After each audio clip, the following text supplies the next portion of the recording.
Okay, today we're going to go over some of the key things to be working on for the next day. And then just to go over just the process again, there seems to be some disconnect. So make sure that you have paper copies of both your extracts and your note sheet. We have not made the note sheet yet. We will make that Monday and Tuesday, but you need to print those off. No matter what, if you are in person or distance, those need to be paper copies because you're going to show them to me physically and you're going to show your room if you are on distance. If you're in person, 2 copies would be great because you're going to hand me one set and you're going to keep the other set. No matter what, you don't read your extract or your passage during your oral presentation. That's not part of it. The extract/passage is just in front of you, and it's serving sort of a springboard for your conversation. Okay.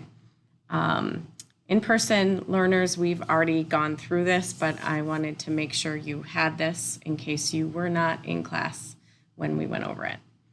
So you can read that.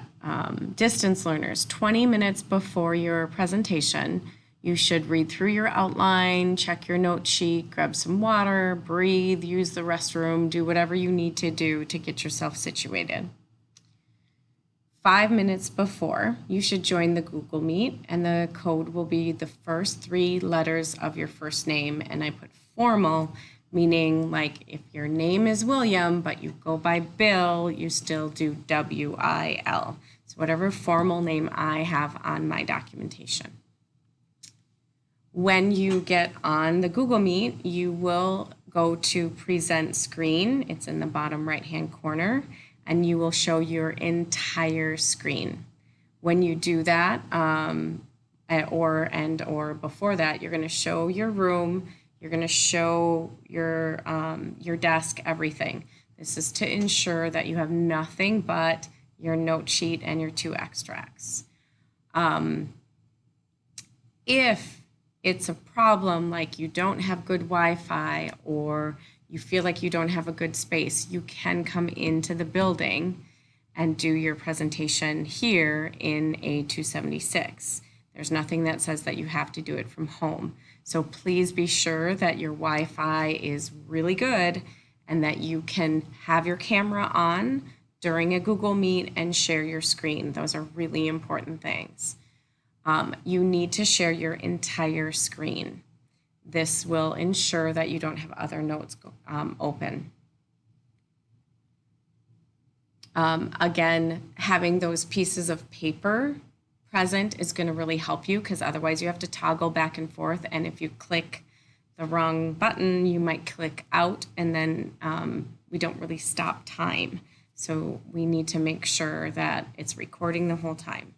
And so you need to make sure, that that's the case. Okay, so then, of course, you begin with your introduction. The most essential ingredients of your introduction are that you state which works you're using, the genre, the authors, and you clarify which one is translated. You should have a thesis for each author. So, and you absolutely need to also have your global issue. So that's sort of inherent in the thesis, but so it should be sort of the author uses these techniques in order to present this message about the global issue, okay? At that point, if you want to do a summary of each, that's fine. If you want to do sort of a sweeping overview of how the global issue is developed, that's a great idea. Those all can happen in the introduction, or they would need to happen in the body of your presentation, depending upon how you decide to organize it. Next, you move to author number 1, and you're going to clearly state that thesis and that you are focusing on author 1. Clearly contextualize your extract within the body of the work. So where is your extract? Is it at the beginning? Is it in the middle? Is it in the end? Where is it in the development of the global issue? Half of your time should be focused on your extract explicitly, and your examiner needs to know when you're talking about the extract. So you have to reference the line numbers before you give the quotations. And then you elaborate on what authorial choices are used in order to create the global issue and what point the author is making about that global issue. Half of your commentary at that point is about the whole work. How does this work together within the whole work to present the global issue? And you're always focusing on that global issue. And make sure you clearly state what your global issue is. Don't state that you have a global issue.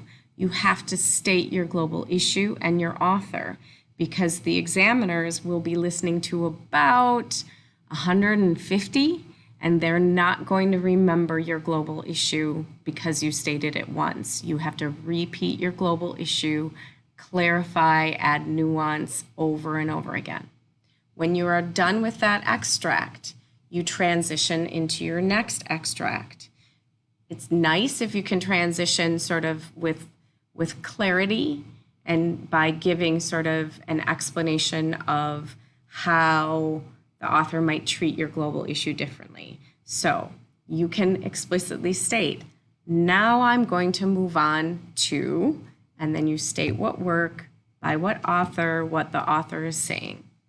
You can say, unlike previous author, this author presents this aspect of the global issue. Totally fine. So you can do a little comparison there, but you don't have to. And then you do the same thing. You need to clearly contextualize where your extract is. You need to talk about the whole work and how the global issue is developed in the whole work. And then specifically within this little snippet that is your extract. Always focusing on the global issue, the author's choices, and what the author's saying about that global issue. When you are done with that part, you offer your conclusion. Maybe you sum up your main points. You pontificate about the importance of the global issue. This is a good time to really address why it's a global issue. So what makes it both local and international? And then when you've finished, then I ask questions and you answer. You will be allowed to have a timer so you can watch your time the whole time. You should spend 5 minutes on your intro to first extract, 5 minutes on second extract through your conclusion. And then we spend 5 minutes asking and answering questions. I have a list of those questions, and many of them are repeated. It's okay. I have a list of those questions, and as we practice, we will continue to practice the question and answer session. So today's task, you should make your appointment. How do you make your appointment? You go into the week 9 folder, and then you go to make IO appointment. You click on the link, and the link will take you to a calendar. Notice your available slots start May 26th. You just click whichever button that you would like. So you've got Wednesday, Thursday, Friday, Monday, oopsies, I gotta take Monday off. Tuesday, Wednesday, Thursday, and Friday should be in there. So I gotta shift that over one. I will do so. Because Monday is a holiday. Okay, so with that in mind, you just click on it and you put your name, etc. Okay.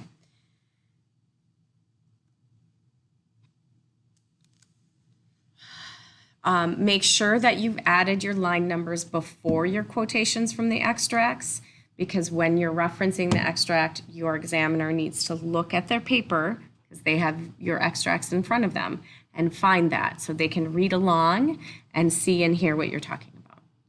Make sure you are addressing, make sure you add the context for each extract into your outline, okay? And those transitions. Make sure you are addressing how the global issue is developed through your entire work. Here's where you would think about characterization and how it works through the whole thing, or structure, or other events, or how the events work together. If you have an image that's sort of a motif, address where that is throughout. One of the things I've noticed is that a lot of you who are doing, I didn't include,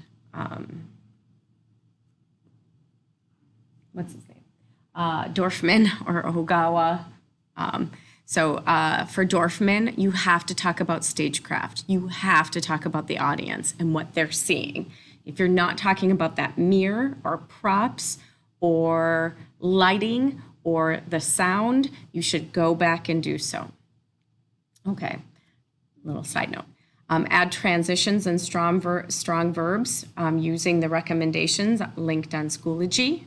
Add literary terminology. I do have a list of terms that you should be using.